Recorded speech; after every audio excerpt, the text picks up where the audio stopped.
तभी भगवान की प्राप्ति होगी। आचार्यवान पुरुषो वेद, जो आचार्यवान होगा उसी को भगवान मिलेंगे। जिसको गुरु नहीं मिलेंगे उसको भगवान भी नहीं मिलेंगे, और गुरु मिले तभी भगवान मिलेंगे। गुरु बिन भव निधि तरई न कोई, जो बिरंच शंकर सम होई। गुरु की प्राप्ति प्रथम, पश्चात भगवान की प्राप्ति। लेकिन अब गुरु की प्राप्ति कैसे होगी? बोले गुरु की प्राप्ति भगवान की ही कृपा से होगी। दूसरे शब्दों में कहो तो भगवान की कृपा से गुरु की प्राप्ति होगी, और फिर जब गुरु की कृपा होगी तो भगवान की प्राप्ति होगी।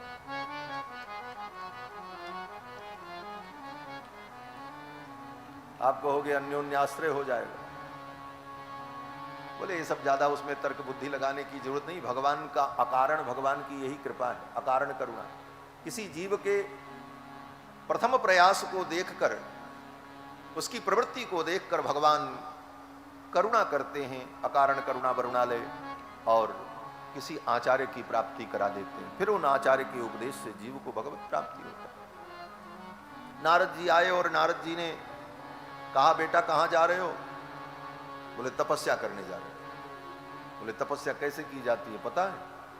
बोले सो तो नहीं पता। बोले तो कैसे तपस्या करोगे? ध्रुव जी ने कहा आप ही बता दो, आप तपस्वी हो, महात्मा हो।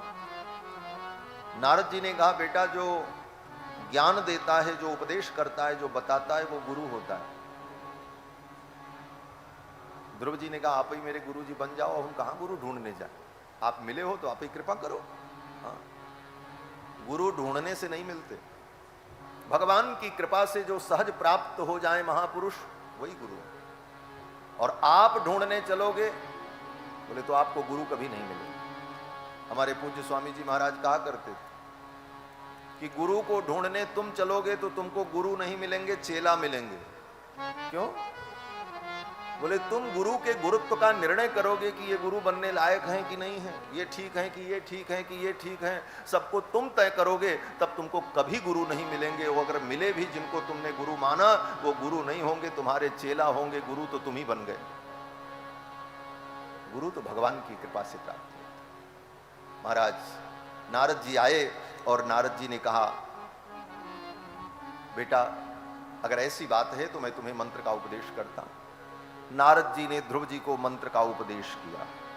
क्या मंत्र बताया? 12 अक्षर का मंत्र। पहले ओम, फिर नमो, फिर भगवते वासुदेवाय। ये 12 मंत्र का नारद जी ने उपदेश कर दिया। मंत्र तो सबको मालूम होता है, लेकिन आपको मंत्र मालूम है और आप अपने से उस मंत्र का जप करने लग जाओ तो कोई फल नहीं होगा। मंत्र जब गुरु के द्वारा प्राप्त होता है तभी उसमें मंत्रत्व होता है। लोग कहते हैं महाराज हम रोज सवेरे उठ के एक माला महामृत्युंजय का जप करते हैं। बोले जपते रहो, कुछ होने वाला नहीं। टीवी में सुन करके और पत्रिका में पढ़ करके, किताब में पढ़ करके त्र्यंबकम जजामहे सुगंधिम पुष्टिवर्धनम की माला जपते रहो, कुछ पुष्टिवर्धन होने वाला नहीं। कारण बोले वो मंत्र ही नहीं है, वो ध्वनि तो वही है, शब्द की अनुपूर्वी भी वही है, लेकिन वो मंत्र नहीं है। उसमें मंत्रत्व तो कब होगा? बोले अधिकारी व्यक्ति से मंत्र प्राप्त किया है, उसके द्वारा जब आपको प्राप्त होगा तभी वो मंत्र बनेगा। अधिकारी व्यक्ति के द्वारा जब अधिकारी व्यक्ति मंत्र को प्राप्त करता है तभी उसमें मंत्रत्व होता है। लोग गायत्री मंत्र जपते हैं, बोले हम एक माला गायत्री करते हैं, व्यर्थ में करते हो, कुछ नहीं होगा। कुछ नहीं होगा महाराज, मैं कह रहा हूं।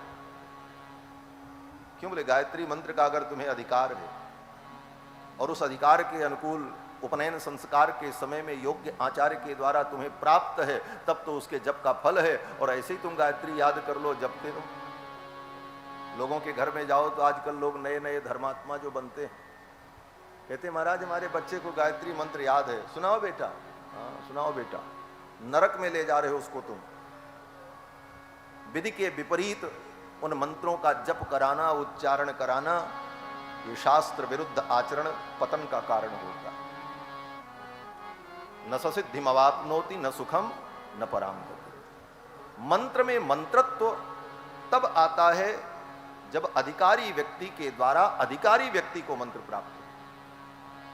मंत्र देने का अधिकार हमें हो, लेकिन हम जिसको दे रहे हैं वो लेने का अधिकारी नहीं है, तो देने के बाद भी उस मंत्र में मंत्रत्व नहीं होगा। लेने वाला अधिकारी है लेकिन देने वाला अधिकारी नहीं है, तब भी उस मंत्र में मंत्रत्व नहीं आएगा। और ये न होने के कारण वो मंत्र केवल उच्चारण मात्र होगा, उसका कोई फल नहीं होता। इसीलिए गुरु की आवश्यकता पड़ती। लोग कहते हैं महाराज गुरु जी कनवा मुंह है तो बताए रहे हो, तो हम पहले से जानते थे।